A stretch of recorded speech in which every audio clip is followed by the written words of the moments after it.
दोस्तों, अगर मैं आपसे पूछूं कि जर्मन शेफर्ड, लैब्राडोर और पग जैसे कुत्तों की अलग अलग नस्लें किसने बनाई होगी, प्रकृति ने या फिर इंसान ने?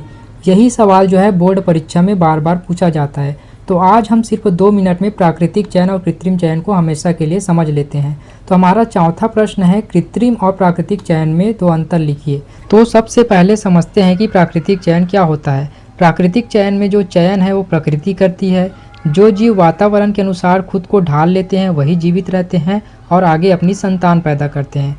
जैसे जिराफ की गर्दन धीरे धीरे लंबी होती गई, एंटीबायोटिक प्रतिरोधी जीवाणुओं का बनना, ये जो है हमारा प्राकृतिक चयन का उदाहरण है। अगला है कृत्रिम चयन। जहाँ चयन मनुष्य करता है उसे कृत्रिम चयन कहते हैं। मनुष्य अपनी आवश्यकता के अनुसार अच्छे गुण वाले जीवों का चयन करके नई नस्लें विकसित करता है, जैसे कि कुत्तों की नई नस्लें, गाय की अधिक दूध देने वाली नस्ल, कबूतरों की अलग अलग नस्लें। दोस्तों, अगर हमको एग्जाम में प्राकृतिक चयन और कृत्रिम चयन में 2 अंतर लिखना हो तो हम लिखेंगे, पहला अंतर लिखेंगे, प्राकृतिक चयन में चयन प्रकृति करता है जबकि कृत्रिम चयन में चयन मनुष्य करता है। दूसरा अंतर लिखेंगे, प्राकृतिक चयन प्राकृतिक वातावरण में होता है जबकि कृत्रिम चयन मनुष्य की आवश्यकता के अनुसार नई नस्लें विकसित करने के लिए किया जाता है। अब आप कमेंट में बताइए कि कुत्तों की नस्लें किस चयन का उदाहरण है, प्राकृतिक चयन का या फिर कृत्रिम चयन का।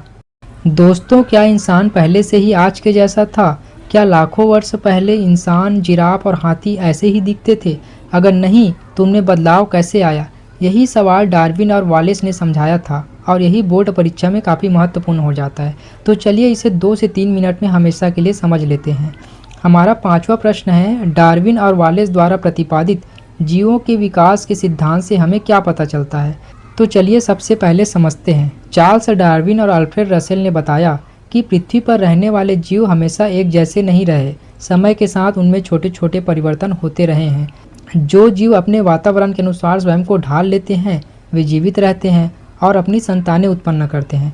लेकिन जो जीव वातावरण के अनुसार स्वयं को नहीं ढाल पाते या नहीं बदल पाते वे धीरे धीरे समाप्त हो जाते हैं। इसी प्रक्रिया को प्राकृतिक चयन या नेचुरल सिलेक्शन कहा जाता है। यही प्राकृतिक चयन लाखों वर्षों तक चलता रहता है और धीरे धीरे नई प्रजातियों का विकास होता है। जैसे कि उदाहरण के लिए देखते हैं जिराफ। पहले सभी जिराफों की गर्दन एक जैसी नहीं थी, कुछ की गर्दन थोड़ी लंबी थी। लंबी गर्दन वाले जिराफ जो है ऊंचे पेड़ों की पत्तियां खा पाए और वे जीवित रहे और धीरे धीरे लंबी गर्दन वाले जिराफों की संख्या बढ़ गई। दोस्तों, अगर एग्जाम में आपको इस प्रश्न का उत्तर लिखना हो तो आप लिखेंगे, डार्विन एवं वालेस के सिद्धांत के अनुसार। पहला लिखेंगे, जीवों में विभिन्नताएं उत्पन्न होती है। दूसरा लिखेंगे, प्रकृति योग्य जीवों का चयन करती है। तीसरा लिखेंगे, अनुकूलित जीव जीवित रहकर प्रजनन करते हैं। चौथा लिखेंगे, अनुपयुक्त जीव नष्ट हो जाते हैं। और 5वां लिखेंगे, लंबे समय में नई प्रजातियों का विकास होता है। यदि बोर्ड परीक्षा में 2 या 3 अंक का प्रश्न आए तो ऊपर के इन 5 बिंदु को लिखने पर पूरा उत्तर तैयार हो जाता है। तो दोस्तों, अब आप कमेंट में बताइए कि डार्विन के अनुसार जीवों का चयन कौन करता है। ऑप्शन ए मनुष्य, ऑप्शन बी प्रकृति, ऑप्शन सी वैज्ञानिक या ऑप्शन डी किसान। दोस्तों, अगर आपको परीक्षा में पूछा जाए कि जीवों के विकास के सिद्धांत के मुख्य बिंदु क्या हैं तो क्या आप पूरे अंक ला पाएंगे? अगर नहीं तो आज सिर्फ 2 मिनट में हमेशा के लिए इसको समझ लेते हैं। तो हमारा 6वां प्रश्न है, जीवों के विकास के सिद्धांत के मुख्य बिंदु क्या हैं? तो चलिए समझते हैं। दोस्तों, डार्विन और वालेस के अनुसार जीवों का विकास अचानक नहीं होता बल्कि धीरे धीरे होता है। इसे समझने के लिए केवल 5 स्टेप याद रखना होगा। पहला है विभिन्नता। एक ही प्रजाति के सभी जीव एक जैसे नहीं होते हैं। जैसे कि कुछ जिराफ की गर्दन छोटी होती है तो कुछ की लंबी होती है, इसे विभिन्नता कहते हैं। दूसरा है संघर्ष। भोजन, पानी और रहने की जगह के लिए जीवों में संघर्ष होता रहा है। हर जीव जीवित नहीं रह पाता। और तीसरा है प्राकृतिक चयन। जो जीव वातावरण के अनुसार अधिक अनुकूल होते हैं वही जीवित रहते हैं, इसे ही कहते हैं प्राकृतिक चयन। और चौथा है अनुकूलन। जीव वातावरण के अनुसार अपने शरीर और व्यवहार में परिवर्तन कर लेते हैं, इसी को अनुकूलन कहते हैं। और 5वां है नई प्रजाति का विकास। अनुकूल जीव जीवित रहते हैं और प्रजनन करते हैं और कई पीढ़ियों बाद नई प्रजातियां बन जाती है, यही कहलाता है विकास। तो दोस्तों, अगर आपको बोर्ड परीक्षा में फाइनल आंसर लिखना हो तो आप लिख सकते हैं, जीवों के विकास के सिद्धांत के मुख्य बिंदु है, पहला है विभिन्नता, दूसरा है अस्तित्व के लिए संघर्ष, तीसरा है प्राकृतिक चयन, चौथा है अनुकूलन और 5वां है नई प्रजातियों का विकास। अब आप कमेंट करके बताइए कि इन 5 में से सबसे महत्वपूर्ण बिंदु कौन सा है।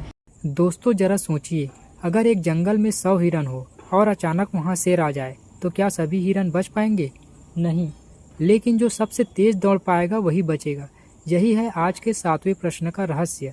तो आज का 7वां प्रश्न है, जीवों के विकास में चयन और अनुकूलन की क्या भूमिका है? तो चलिए सबसे पहले समझते हैं। चयन का मतलब है प्रकृति योग्य जीवों को चुनती है। जो जीव वातावरण के अनुसार अधिक अनुकूल होते हैं वे जीवित रहते हैं, जो अनुकूल नहीं होते वे धीरे धीरे समाप्त हो जाते हैं। इसे ही प्राकृतिक चयन या नेचुरल सिलेक्शन कहते हैं। अब अनुकूलन को समझते हैं। जीव अपने वातावरण के अनुसार अपने शरीर या व्यवहार में परिवर्तन कर लेते हैं, जिससे उन्हें जीवित रहने में सहायता मिलती है। उदाहरण के लिए देखते हैं, पहले कुछ जिराफों की गर्दन छोटी और कुछ की लंबी थी।